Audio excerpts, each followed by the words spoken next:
Hi and welcome back to Sally Forrest Speaks.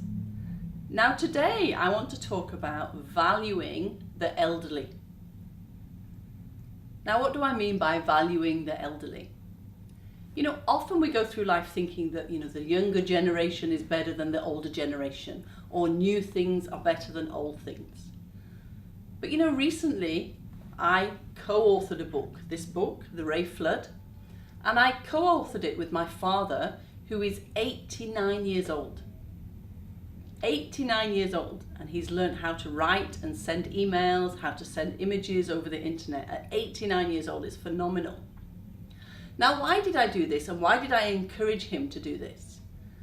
Because 50 years ago, this year, there was a flood that happened in our very small village called Ray. Now, our village was tiny. There's maybe 2-3 streets in the whole village. And 50 years ago, this torrent of rain, a water spout came. It created a massive flood that went down the valley, and it started to, break down the houses. Now, my father was the local policeman at the time. And of course, he got the call that, the village was flooding.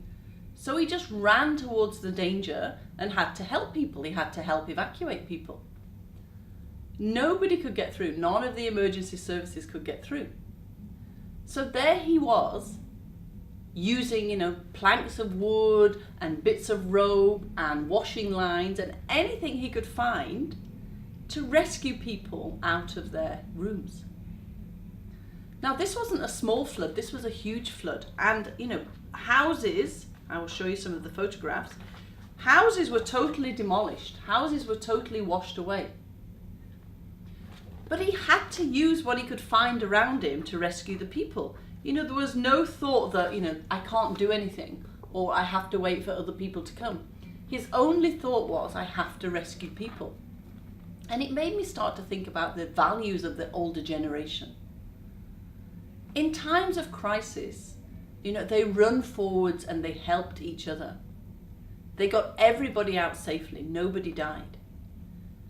There was none of this waiting, Googling, finding out, making sure somebody else was coming to do the work. It was literally an incident happened, everybody ran forward, and everybody had to help each other. So it was putting their own life on the line to save another person's life. Now, some of these qualities I feel in today's day are lacking. I walk down a busy street, maybe somebody falls on the pavement. People don't automatically rush forward to help the people anymore. I've seen incidents where something has happened and people grab for their cell phone and start recording it. They don't even help the person that's in trouble. So this is why we really have to value the older generation. They had such a fighting spirit.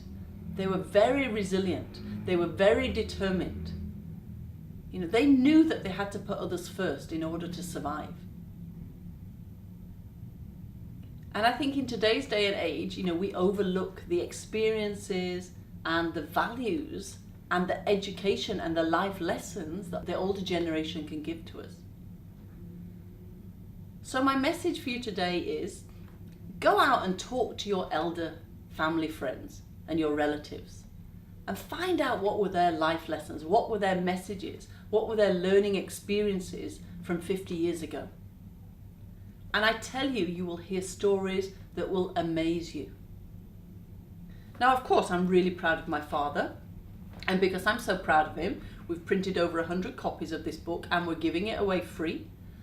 And the reason I'm doing this is because I want to spread the experience and the determination and the life skills that the elderly generation brought into this world. I want their memories to live on forever. So remember what I'm asking you to do. Go and talk to somebody in the older generation that you know. Find out all their life experiences and see what you can learn. Now I look forward to seeing you next time. Take care. Bye.